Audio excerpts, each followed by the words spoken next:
बच्चों, आप सभी का फिर से बहुत स्वागत है। क्लास 6 गणित की नई पाठ्य पुस्तक गणित प्रकाश के अध्याय 9 में, जो कि है सममिति। आज के इस सेशन में हम इसका 5वां भाग पढ़ेंगे और पेज नंबर 230 से लेकर 235 तक में दिए गए सभी तथ्यों को जानेंगे, समझेंगे और दिए गए प्रश्नों को भी हल करेंगे। तो आइए शुरू करते हैं आज का ये सेशन। आज हमारा सबसे पहला पॉइंट है घूर्णन सममिति, यानी कि रोटेशनल सिमेट्री। यहाँ आप बगल में एक चित्र देख पा रहे हैं जो कि एक विंड मिल है, पवन चक्की है।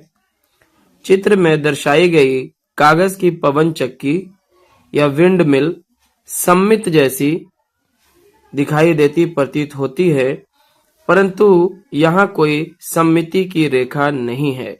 यानी कि जब हम इसे कहीं से भी फोल्ड करते हैं तो ये अपने आप को जो है दो बराबर भागों में नहीं बांट पाता है, एक दूसरे को ढक नहीं पाता। ये आप देख सकते हैं।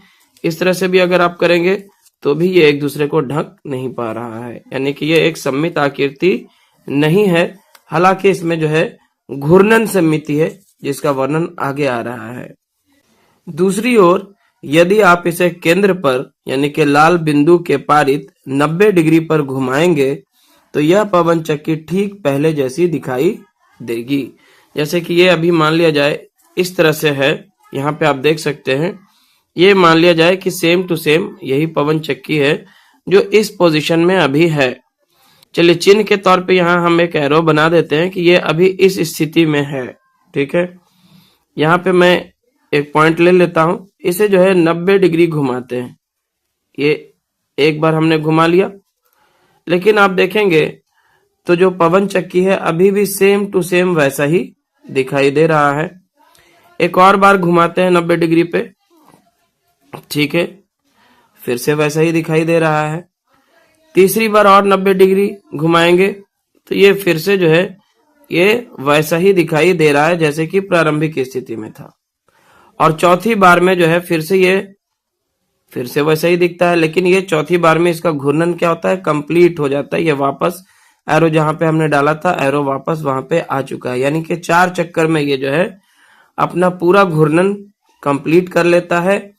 और इस तरह से जो है, चूंकि एक घूर्णन में 360 डिग्री होते हैं, तो जब हम 360 डिग्री में 4 से भागा देते हैं तो 360 भागा 4 जब आप करते हो तो 4 नामा 36 और फिर एक 0, 90 डिग्री का कोण बनता है। यानी कि हर एक 90 डिग्री पे रोटेट करने के बाद जो है ये पवन चक्की सेम वैसी की वैसी ही दिखाई देती है जैसे कि ये पहले थी, है ना। तो हम कहते हैं कि इस पवन चक्की में घूर्णन सममिति यानी कि रोटेशनल सिमेट्री है। ठीक है, जब भी घूर्णन सममिति की बात की जाती है तब वहां एक निश्चित बिंदु होता है। जैसे कि ये एक बिंदु है, इसी बिंदु के चारों ओर जो है इसे आप रोटेट कर रहे थे, जिसके परित वस्तु को घुमाया जाता है या वस्तु का घूर्णन किया जाता है। यह निश्चित बिंदु घूर्णन का केंद्र या सेंटर ऑफ रोटेशन कहलाता है। तो यहाँ पे सेंटर ऑफ रोटेशन क्या था, ये वाला जो लाल कलर में बिंदु है। यहाँ पे आगे है कि क्या उपरोक्त पवन चक्की ठीक पहले जैसी ही दिखाई देगी जब उसे 90 डिग्री से छोटे किसी कोण पर घुमाया जाता है? नहीं, जब आप 90 डिग्री पे घुमाओगे तभी जाकर के ये जो है वैसी स्थिति में आ पाएगा। अगर आप 90 डिग्री से थोड़ा कम पे छोड़ दो तो ये फिर वैसी स्थिति में नहीं दिखेगा जैसा कि ये इस तरह से 90 डिग्री के घुमाने पे दिखता है। तो ये उत्तर क्या होगा? नहीं। आगे है कि वह कोण जिस पर किसी आकृति को ठीक पहले जैसे ही दिखने के लिए घुमाया जा सकता है घूर्णन सममिति का कोण या केवल सममिति का कोण कहलाता है। तो यहाँ पे पवन चक्की के लिए सममिति का कोण क्या था? 90 डिग्री था। क्या था? 90 डिग्री, क्योंकि 90 डिग्री में घुमाने के बाद जो है ये वापस अपनी पहली जैसी स्थिति में, यानी कि जैसा ये दिखता है वैसा ही 90 डिग्री पे घुमाने के बाद भी सेम टू सेम दिखाई देता है। तो यहाँ पे जो है घूर्णन सममिति का कोण क्या है? 90 डिग्री है। पवन चक्की में हमने देखा कि 4 बार रोटेट करने के बाद उसका एक घूर्णन जो है कंप्लीट होता है। तो पवन चक्की के लिए सममिति के कोण जो है, पहला जो चक्कर था 90 डिग्री पे घुमाने पे वो सेम टू सेम दिखाई दे रहा था। फिर दूसरा चक्कर जब लगाते हैं तो 90-90 180 डिग्री यानी कि आधा चक्कर उसका पूरा होता है।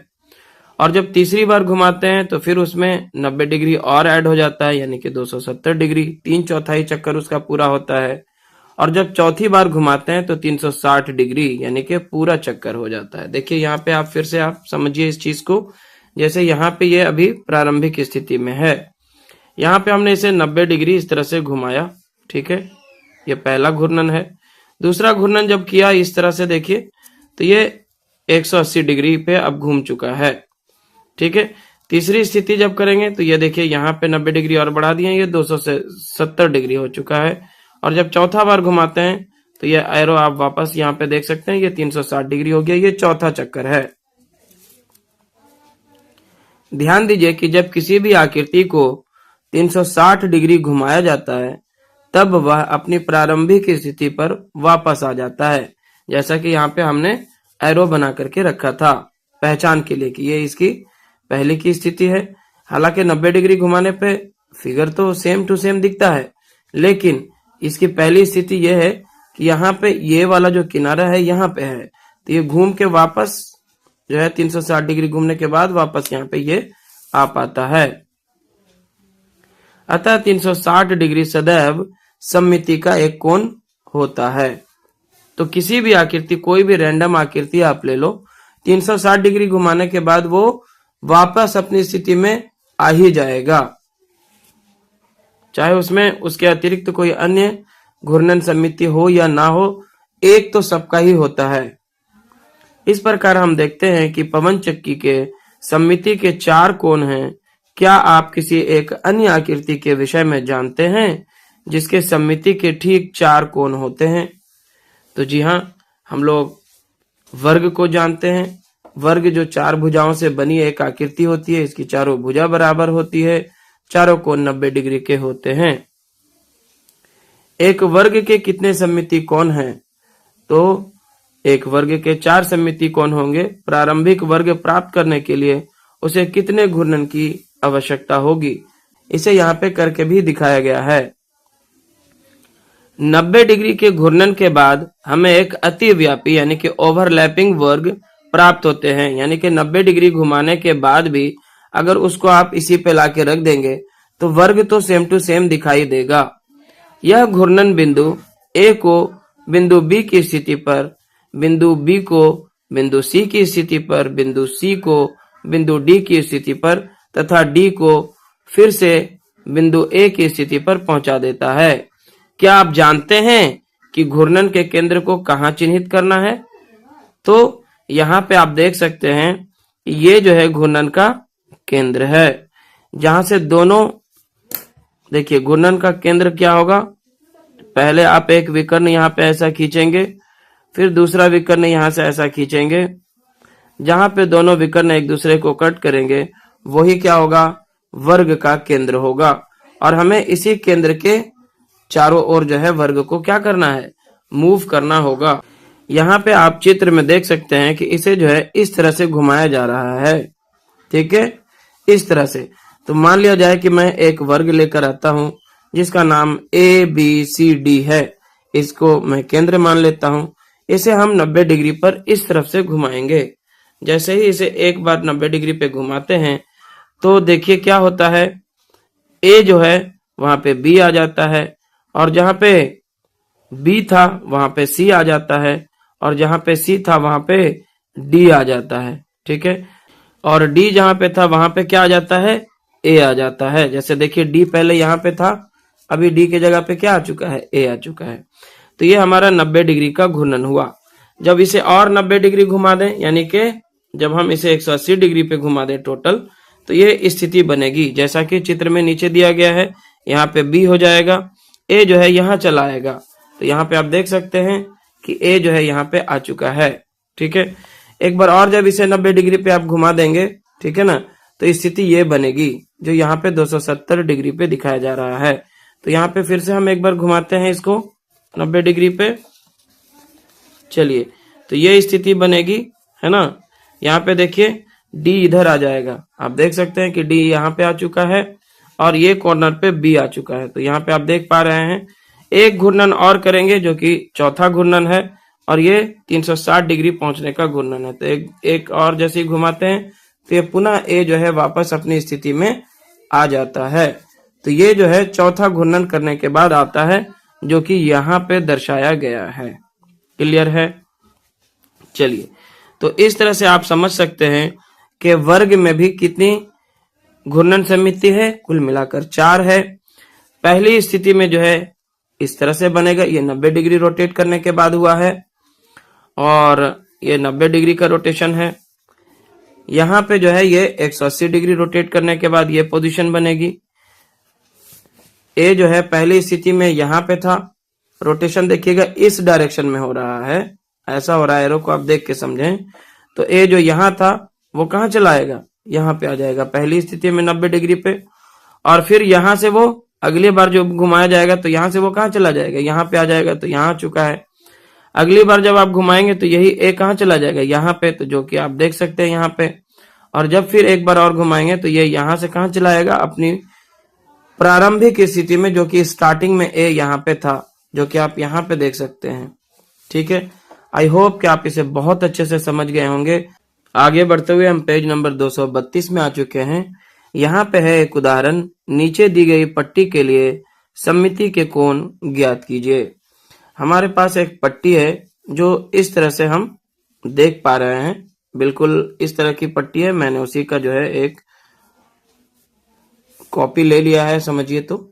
ठीक है, हमें क्या करना है, इसमें सममिति का कोण ज्ञात करना है, यानी कि कितना डिग्री घुमाने के बाद जो है ये वापस इस स्थिति में आता है और इसे हमें क्लॉकवाइज घुमाना है। ठीक है, तो मान लिया जाए यहाँ पे ये इसका केंद्र है, इसे इस तरह से आपको घुमाना है। जब 90 डिग्री घुमाते हैं तो ये जो है इस तरह से दिखता है हमें 90 डिग्री घुमाने पे। फिर इसे एक बार और ऐसा घुमाते हैं, ये देखिए 180 डिग्री पे घूमने के बाद इस पोजीशन में आ जाता है, यानी कि यहाँ पे जो हमें दिया गया है ये इस स्थिति में आता है। क्या ये और ये समान है? तो नहीं, क्योंकि जब आप इसे इसके ऊपर में इम्पोज करोगे, इसके ऊपर उठा के ऐसे आप रखोगे तो क्या ये एक दूसरे को ढक पा रहा है? नहीं। तो यहाँ पे ये इसकी घूर्णन जो है सममिति नहीं हुई। तीसरी बार जब आप इसे घुमाओगे 90 डिग्री पे तो ये इस पोजीशन में आएगा और जब चौथी बार आप 90 डिग्री घुमा दोगे तो ये वापस उस स्थिति में आ चुका है जहां ये पहली स्थिति में था। यानी कि जब आप अब इसे उठा के यहाँ पे रखोगे तो ये एक दूसरे को पूरी तरह से क्या करेगा, ढक लेता है। यानी कि ये एक सममिति पूरा घूर्णन यानी कि 360 डिग्री मूव करने के बाद ये अपनी स्थिति में वापस आ पाता है। क्या हमें 180 डिग्री का एक अन्य घूर्णन करने से प्रारंभिक स्थिति प्राप्त हो जाती है? तो हम लिखेंगे नहीं, क्योंकि 180 डिग्री घुमाने के बाद वो इस तरह से पहुंचा था। ये 180 डिग्री घूमने के बाद जो है इस पोजीशन में आया था, जो कि प्रारंभिक स्थिति नहीं है और यहाँ पे लिखा भी गया है नहीं। तो यहाँ पे क्वेश्चन किया गया है कि क्यों? क्योंकि ये एक दूसरे को पूरी तरह से ढक नहीं पा रहा है। ठीक है, प्राप्त स्थिति को एक और बार 180 डिग्री का घूर्णन कराने से प्रारंभिक स्थिति प्राप्त होती है। तो बिल्कुल सही है, जैसे ये अभी इस स्थिति में था, जैसे ये देखिए शुरू में इस तरह से था, 180 डिग्री घुमाने के बाद वो क्या हो जाएगा, ये देखिए ये 90 डिग्री हुआ और फिर एक बार ऐसे घुमाएंगे तो ये 180 डिग्री हुआ। तो 180 डिग्री पे इस तरह से पहुंचा था, एक बार और 180 डिग्री घुमा दो तो यहाँ पे देखो ऐसे करेंगे, एक बार तो ये 90 हुआ, एक बार और करना होगा तो ये 180 आ गया। तो इस तरह से जो है 2 बार में ये वापस अपनी स्थिति में आता है। ठीक है, यह आकृति केवल एक संपूर्ण घूर्णन के पश्चात अर्थात 360 डिग्री के घूर्णन के बाद अपनी प्रारंभिक स्थिति पर वापस आ जाती है ना। 90 डिग्री हो या 180 डिग्री हो या 270 डिग्री हो, इस पर यह अपनी पहली स्थिति में नहीं आ पाती है। चौथी बार घुमाने पे यानी कि 360 डिग्री का घूर्णन कंप्लीट करने के बाद ही ये अपनी प्रारंभिक स्थिति में आती है। अतः हम कहते हैं कि इस आकृति में घूर्णन सममिति नहीं है, क्योंकि कोई भी आकृति हो रैंडम, वो 360 डिग्री पे तो अपनी पहली स्थिति में आ ही जाती है। तो यहाँ पे ये भी 360 में ही आ पा रहा है, तो एक बार में तो ये सममित आकृति नहीं होगा। अगर ये 360 से कम किसी डिग्री पे अगर अपनी पहली स्थिति में आता है, तब हम कह सकते हैं कि इसमें घूर्णन स्थिति है। जैसे कोई 60 डिग्री पे, या कोई 90 डिग्री पे, कोई 180 डिग्री पे अगर अपनी पहली स्थिति में वापस आता है, तो हम कह सकते हैं कि वो उसमें जो है घूर्णन सममिति है। लेकिन कोई भी आकृति जो एक बार 360 पे ही मूव करने के बाद वापस अपनी स्थिति में दिखता है, तब हम उसमें कहेंगे कि उसमें कोई घूर्णन सममिति नहीं है। There is no any rotational symmetry. आगे है किरण संबंधी भुजाओं यानी कि रेडियल आर्म वाली आकृतियों में घूर्णन सममिति। दी गई आकृति को देखिए, इसमें 4 किरण संबंधी भुजाएं हैं। इसकी सममिति के कितने कोण हैं, वे कौन से हैं? मान लिया जाए यहाँ पे कोई सोर्स ऑफ लाइट है, ठीक है, सूरज है या बल्ब है। इससे चारों दिशाओं में क्या हो रही है, एक एक रे निकल रही है, ठीक है। अब यहाँ पे पूछा जा रहा है कि इसकी सममिति के कितने कोण हैं और वे कौन से हैं। तो आप देखिएगा, जैसे मान लिया जाए ये हमारा पहला पोजीशन है यहाँ पे, देखिए, ठीक है। यहाँ पे कोई अलग कलर से हम चिन्हित कर लेते हैं। यहाँ पे हम रेड कलर थोड़ा सा डाल देते हैं, ठीक है। मान लिया जाए ये हमारी प्रारंभिक स्थिति है। इसे आप इस तरह से घुमाएं एक बार, ये देखिए 90 डिग्री घुमा है अभी, लेकिन ये फिगर क्या है, वापस ऐसा ही दिख रहा है, ठीक है। फिर 90 डिग्री एक बार और घुमाइए, ये देखिए वापस वैसा ही ये दिख रहा है, ठीक है। एक बार और 90 डिग्री घुमाइए, फिगर सेम टू सेम है ना। एक बार और 90 डिग्री घुमाइए तो भी फिगर सेम टू सेम है, लेकिन ये अब बिल्कुल जो है इसका घूर्णन कंप्लीट हो चुका है, क्योंकि यहाँ पे रेड वाला स्टार्टिंग में था, फिर 4 घूर्णन करने के बाद फिर से रेड वाला ऊपर आ चुका है। हालांकि प्रत्येक बार जब हम इसे घुमा रहे थे तो शेप में कोई चेंज नहीं आ रहा था, शेप एज यूजुअल था, पहले जैसा ही दिखाई दे रहा था। लेकिन 4 बार घुमाने के बाद इसकी ये भुजा जो प्रारंभिक में ऊपर में थी, ये वापस ऊपर आ जाती है, यानी कि इसमें 4 घूर्णन सममिति है। और जब 4 घूर्णन सममिति है तो इसमें हम 360 में 4 से भाग देंगे तो आ जाएगा 90 डिग्री। कितना आ जाएगा, 90 डिग्री। 4 9 36 और ये 0, यानी कि 90 डिग्री का कोण है इनके बीच। ये यहां से यहां 90, फिर यहां से यहां 90 कितना हो जाएगा, 180, और फिर यहां से यहां फिर 90 और बढ़ के 270 हो जाएगा, और फिर यहां से यहां जब कंप्लीट हो जाएगा तो ये 360 डिग्री पूरा हो जाएगा, यानी कि 90 डिग्री का मूवमेंट है। क्या आप इन किरण संबंधी भुजाओं के बीच के कोणों को बदल सकते हैं ताकि प्राप्त आकृति के अभी भी सममिति के 4 कोण हो? इसे खींचने का प्रयास कीजिए। यह जांच करने के लिए खींची गई आकृति के वास्तव में सममिति के 4 कोण हैं। आप 2 अलग अलग कागजों पर आकृति को खींच सकते हैं। इनमें से एक कागज में किरण संबंधी भुजाओं को काट लीजिए, दूसरे कागज पर आकृति को स्थिर रखते हुए घूर्णन सममिति की जांच के लिए कटआउट आकृति को उस पर घुमाइए। आप इस आकृति को किस प्रकार संशोधित करेंगे कि इसमें केवल सममिति के 2 कोण हों? तो देखिए यहाँ पे तो इस स्थिति में 4 से कम नहीं होगा, है ना। इसमें तो 4 ही सममिति के कोण बनेंगे, ठीक है। अब हमें इसे ऐसा चेंज करना है, इसमें मॉडिफिकेशन करना है, ठीक है, कि इसमें केवल अब 4 नहीं, केवल 2 सममिति के कोण हों। तो आइए इसके लिए हम इस फिगर को मॉडिफाई करते हैं। तो हमारी पहली आकृति इस तरह से थी जिसमें 4 घूर्णन की सममितियां थी। इसे हम किस तरह से मॉडिफाई करें कि केवल 2 ही घूर्णन सममिति उसमें हमें मिल पाए। तो यहाँ पे आप वो फिगर देख पा रहे हैं, आकृति देख पा रहे हैं। इस आकृति में जो है केवल 2 सममिति की, इस आकृति में केवल 2 घूर्णन सममिति है। ये पहली स्थिति है यहाँ पे, ठीक है। यहाँ पे मैं चिन्ह के लिए एक निशान लगा देता हूं। ये हमारी पहली स्थिति है, यहाँ पे रेड कलर वाला है। चलिए इसे अगर आप 90 डिग्री मूव करते हो तो ये इस तरह का कुछ फिगर आता है, जो कि एक दूसरे को पूरी तरह से नहीं ढक पाता है। यहाँ ब्लैंक है, यहाँ ब्लैंक है ना। तो ये एक सममित घूर्णन नहीं हुआ। चलिए, तो जब इसे और 90 डिग्री एक बार आप घुमा दो, यहाँ पे देखो 180 डिग्री घूमने के बाद जो है ये वापस अपनी स्थिति में आ जाता है। अगर आप चाहें तो इसे उठा के इस तरह से अभी एक दूसरे के ऊपर रख सकते हैं, बिल्कुल, है ना। देखिए, तो ये 180 डिग्री घूमने के बाद जो है इस तरह से अपने पोजीशन में आता है जैसा ये पहले दिखाई दे रहा था। फिर इसे 90 घुमाते हैं तो भी इसमें कोई फर्क नहीं पड़ता, यानी 270 डिग्री पे भी इसमें जो है घूर्णन सममिति दिखाई नहीं दे रहा, यानी कि फिगर अपनी पहली स्थिति में नहीं है, इस तरह से दिखाई दे रहा है। फिर और 90 डिग्री, यानी कि टोटल जो है अब जो है ये 360 डिग्री घूम चुका है। तो ये देखिए वापस अपनी स्थिति में आ गया है। यानी कि इसे हम पहला मूवमेंट 180 डिग्री पे देंगे तब जाकर के ये आएगा, और फिर 180 डिग्री और एक बार मूव करेंगे तब जाकर के ये अपनी पहली स्थिति में आएगा। तो यहाँ पे कितनी घूर्णन सममिति हुई? 2 सममिति हुई। पहला कब? जब आप 180 डिग्री पे इसे घुमाते हो तब जाके ये अपनी पहली स्थिति में दिखता है, और फिर दूसरी बार जब 360 डिग्री पे आप जाते हो तो फिर से ये अपनी पहली स्थिति में दिखता है। यानी कि 180 डिग्री 2 बार घुमाने से इसमें जो है स्थिति वही बनती है जो प्रारंभिक में स्थिति थी। चलिए, तो यहाँ पे हमने 4 और 2 सममिति के कोनों वाले आकृतियों को देखा।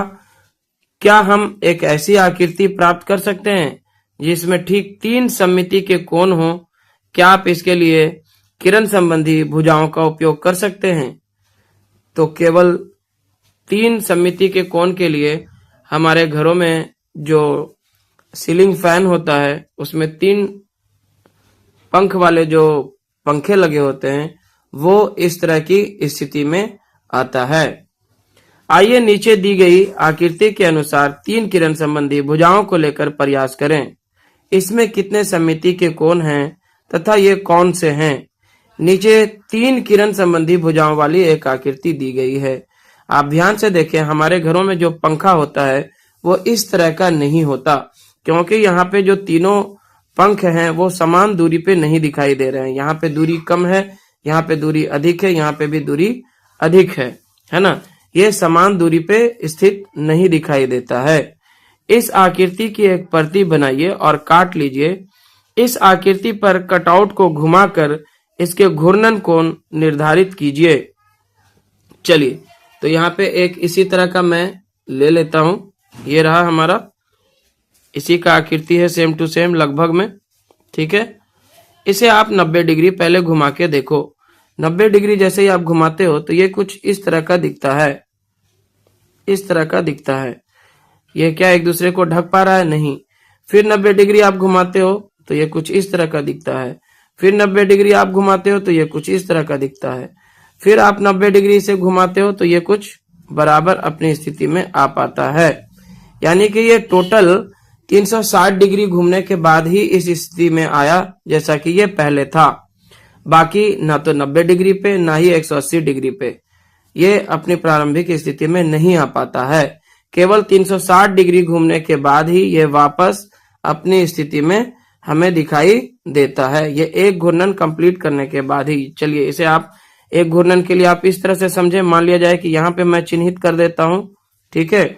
ये पूरा एक चक्कर घूम के आएगा तब ये रेड वाला जो है चिन्ह यहाँ पे आएगा। देखिए, एक बार इसे पूरा घुमाते हैं। कहीं पे भी ये आपको दिख रहा है कि एक दूसरे को ये कवर करेगा?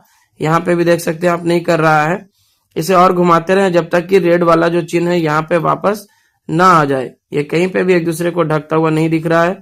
केवल जब ये रेड वाला चिन्ह वापस अपनी स्थिति में आता है तब जाके ये इसे ढक पाता है। हम देखते हैं कि केवल एक संपूर्ण चक्कर 360 डिग्री के घूर्णन से यह आकृति अपनी प्रारंभिक स्थिति पर वापस आ जाएगी। इसलिए इस आकृति में कोई घूर्णन सममिति नहीं है। याद रखेंगे, ये कोई पंखा का जो 3 ब्लेड होता है वो नहीं है ना। ये पंखे के 3 ब्लेड समान दूरी पे होते हैं, लेकिन इसमें तीनों ब्लेड जो है समान दूरी पे दिखाई नहीं दे रहे हैं, क्योंकि इसका सममिति कोण केवल 360 डिग्री ही है। तो इसमें कोई घूर्णन सममिति नहीं है। आगे है कि क्या इस आकृति में, जो कि हमने पिछले पेज में देखा था, जो कि कुछ इस तरह की आकृति थी, कोई ऐसा परिवर्तन किया जा सकता है जिससे इसके तीन सममिति के कोण हो जाएं? बिल्कुल हो सकता है। जब इसके तीनों जो ब्लेड्स हैं, जो तीनों इसके डैने हैं, वो समान दूरी पे अगर लगा दिए जाएं तब। क्या बिंदु की रेखाओं के बीच के कोण में परिवर्तन करके ऐसा किया जा सकता है? तो बिल्कुल किया जा सकता है। यदि किसी तीन किरण संबंधी भुजाओं वाली आकृति में घूर्णन सममिति हो, तब घूर्णित संस्करण मूल के साथ अतिव्यापी होना चाहिए। यहाँ इन दोनों स्थितियों के कच्चे रफ आरेख दिए गए हैं। यदि इन दोनों आकृतियों को अतिव्यापी होना है तो इसके कोणों के बारे में क्या कह सकते हैं? तो यहाँ पे हम देखेंगे कि यहाँ पे कोण ए, कोण बी और कोण सी तीनों क्या होना चाहिए? बराबर होना चाहिए। तीनों का मान क्या होना चाहिए? बराबर होना चाहिए। तो यहाँ पे दिया भी गया है, ध्यान दीजिए कि कोण ए कोण बी के साथ अतिव्यापी होना चाहिए, यानी बराबर होना चाहिए। कोण बी को कोण सी के साथ अतिव्यापी होना चाहिए, यानी कि कोण सी कोण ए के साथ अतिव्यापी होना चाहिए, यानी कि तीनों कोणों का मान क्या होना चाहिए? बराबर होना चाहिए। इसलिए हम कह सकते हैं कि कोण ए बराबर कोण बी बराबर कोण सी है। यह कोण क्या होना चाहिए? तो ये क्योंकि 360 डिग्री को तीन भागों में बांटा गया है, तो यहाँ पे क्या होगा? 360 में 3 से भाग दे करके 120 डिग्री इसका जो है कैलकुलेशन आएगा। यानी कि यहां से यहां तक कितना है? 120 डिग्री।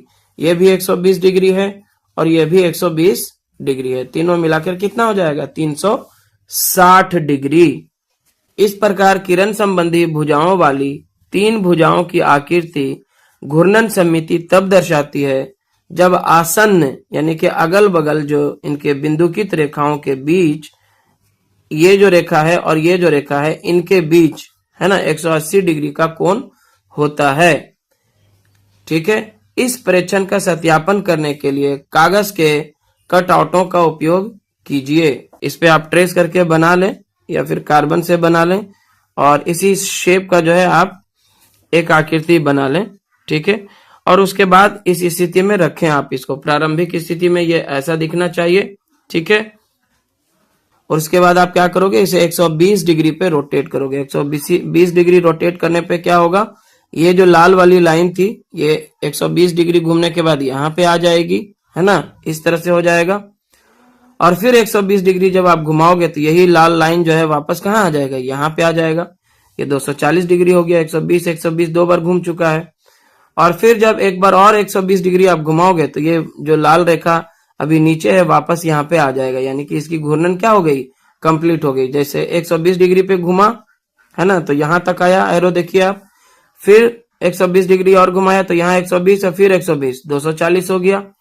फिर एक बार और घुमाया तो यहाँ देखिए 120, 240 और 240 में 120 जोड़ दिए तो 360 डिग्री यहाँ पे हो जाएगा। यानी कि तीन घूर्णन के पश्चात ये वापस जो लाल जो बिंदुकित रेखा है वापस यहीं पे आ जाता है। ठीक है।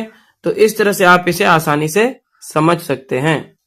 चलिए तो इसे प्रैक्टिकली करके भी देखते हैं। ये आपकी प्रारंभिक अवस्था है। यहाँ पे आप देख सकते हैं कि रेड लाइन जो है इस तरफ है। ये जो रेड डॉटेड लाइन है यहाँ पे है। ठीक है। ये रेड लाइन है, रेड डॉटेड लाइन है। अभी आपने क्या किया है? ये अभी आपकी प्रारंभिक स्थिति है। इसे हम 120 डिग्री पे घुमाते हैं। ठीक है।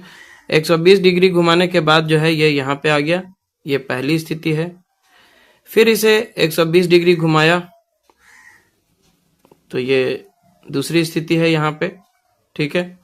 और फिर जब इसे तीसरी बार 120 डिग्री पे घुमाया तो ये वापस जो है इसी स्थिति में आ जाती है जैसे कि ये प्रारंभिक स्थिति में थी।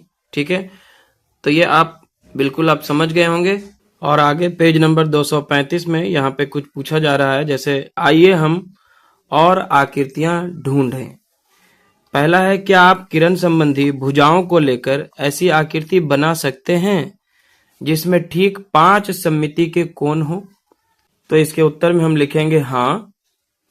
दो आसन्न किरण, यानी कि अगल बगल के जो किरण होंगे, संबंधी भुजाओं के बीच का जो कोण होगा 360 डिग्री बटा 5, और 5 सत्ते 35, 1 लेके 10, 5 दूना 10, यानी 72 डिग्री का होगा। इस तरह से कुछ होगा। मान लिया जाए यहाँ से 72 डिग्री पे बनाया, फिर यहाँ से अगला 72 72 करके ये 5 बार आप जोड़ेंगे तो 360 डिग्री होता है। तो यहाँ से 72 डिग्री के कोण पे एक दूसरा किरण होगा, फिर 72 72 144 डिग्री, यहाँ से जो है ये पूरा मिला के 144 डिग्री होगा, इतना दूर, है ना। यहाँ पे एक किरण होगा। फिर तीसरा जो है 216 डिग्री पे, यहां से लेके पूरा यहां तक में अब ये 216 डिग्री हो जाएगा। और फिर जो है 288 डिग्री पे चौथा कोण जो होगा, चौथा किरण जो होगा यहाँ पे होगा, ठीक है, यहां तक आ गया। और जो पांचवा किरण होगा फिर और 72 डिग्री प्लस हो जाएगा उसमें, यानी कि ये 360 डिग्री पूरा हो गया, ठीक है। इस तरह से ये घूर्णन हमारा हो गया। तो ये पॉसिबल है, प्रत्येक जो इसका कोण होगा वो 72 डिग्री का होगा। लेकिन अगर हम माप के चले इस तरह से, तो ये पहला है 72 डिग्री का, दूसरा है 144 डिग्री पे, तीसरा है 216 डिग्री पे, चौथा है 288 डिग्री पे और पांचवा है 360 डिग्री पे। इसी में बी नंबर में क्वेश्चन दिया गया था कि 6 सममिति के कोण हो ऐसी कोई आकृति आप बना सकते हैं। प्रत्येक आकृति का सममिति का कोण भी जो है ज्ञात करना था। तो ये भी हाँ होगा। और प्रत्येक कोण जो है इस प्रकार से होंगे। पहला कोण जो है 360 डिग्री भागा 6 होगा, क्योंकि इसमें 6 सममिति के कोण हमें बनाने हैं। तो प्रत्येक कोण जो है 60 डिग्री का होगा। लेकिन कितना कितना डिग्री पे ये बनेगा, जो किरण निकलेगी, पहला 60 डिग्री का, दूसरा जो है 120 डिग्री पे 60 और प्लस हो जाएगा, तीसरा 180 पे 60 और प्लस हो गया, चौथा जो है 240 पे, यहाँ भी 60 प्लस हो गया, और पांचवा जो है 300 डिग्री पे, यहाँ 60 प्लस हो चुका है, और छठा जो है 360 डिग्री पे एक और बार 60 प्लस हो चुका है। और इस तरह से 6 बार जो है ये 60 डिग्री का कोण बनने के बाद ये पूरा जो है कंप्लीट हो जाएगा 360 डिग्री। क्लियर है। आगे बढ़ते हैं। आगे है, एक ऐसी किरण संबंधी भुजाओं से बनी आकृति लीजिए जिसमें ठीक 7 सममिति के कोण हो। इसका न्यूनतम सममिति कोण कितना होगा? क्या इस स्थिति में कोण की माप एक पूर्ण संख्या होगी? यदि नहीं तो उसे मिश्रित भिन्न में व्यक्त कीजिए। देखते हैं कि क्या कोई ऐसी आकृति हम बना सकते हैं जिसमें 7 सममिति के कोण हो और इसका न्यूनतम कोण क्या होगा। तो सबसे पहले हम आते हैं, क्योंकि 360 डिग्री जो है एक कंप्लीट घूर्णन के बाद आता है, तो इसमें अगर हम 7 से भागा देंगे, है ना, तो 7 से भागा देने पर जो है हमारा न्यूनतम कोण क्या आ रहा है। देखिए 360 डिग्री भागा 7, जो कि पूर्ण संख्या नहीं होगी, क्योंकि जब हम 7 से 360 में भागा देते हैं तो हमारा भागफल आता है 51 और शेष में 3 बच जाता है। तो ये एक पूर्ण संख्या तो नहीं आएगी, दशमलव में आ जाएगा, है ना। तो हमसे कहा गया है कि अगर इसका मान जो है एक पूर्ण संख्या नहीं आ रही है तो इसे आप मिश्रित भिन्न में व्यक्त कर दें। तो जब हम 7 से भाग देते हैं तो 7 × 6 = 35, 1 बचता है, 1 पर 0 10, 7 इकाई 7, 3 बच जाता है। तो 51 जो है हमारा पूर्णांक बनेगा। जो शेष बचता है उसे हम अंश के रूप में लिखते हैं, और जो हमारा भाजक होता है वो हर होता है। तो यहाँ पे आ जाएगा 51.3/7 डिग्री, ये उसका न्यूनतम कोण होगा। और इसी के साथ हमारा ये सेशन यहाँ पे हो जाता है कंप्लीट। वीडियो लेसन अगर आपको पसंद आए तो जरूर से इसे लाइक करें, शेयर करें अपने सभी दोस्तों के साथ। चैनल पे नए हैं या अपने चैनल को अभी तक सब्सक्राइब नहीं किया है तो सब्सक्राइब जरूर करें। धन्यवाद।